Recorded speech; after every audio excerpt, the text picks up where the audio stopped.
இணைந்து ஜெபிப்போம். ஆண்டவரே இயேசுவே, வழிகாட்டும் இறைவனே, உம்மை ஆராதிக்கின்றேன். வழித்துணையானவரே, உம்மை புகழுகின்றேன். மாற்றியின் ஆடையை அணிந்தவரே, உம்மை ஆராதிக்கின்றேன்.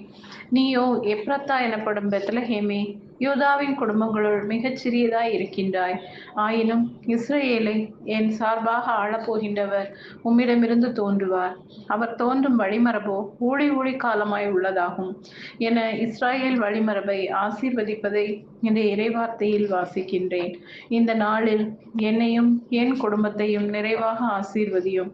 உமக்கு உகந்த பிள்ளைகளாய் வாழ்ந்திட அருள் தாரும். இயேசுவே, உமது திருவுளத்தை நிறைவேற்ற இதோ வருகின்றேன் என்று என் மனதால் என்னை உமக்கு உகந்த அளிக்க பாவ வாழ்வின் வழிகளை விட்டு உமது மகனாய் வாழ அருள் தாரும்.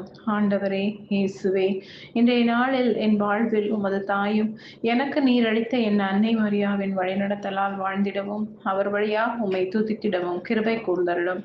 என் அன்னையின் பண்புகளை என் வாழ்வில் கொண்டு வாழ்ந்து அயலாருக்கு என் செயல்களால் சொல்களில் உம்மை பறைசாற்ற வரம் தர வேண்டும் என்று இயேசுவின் நாமத்தில் ஜெபிக்கிறேன். ஆமென்.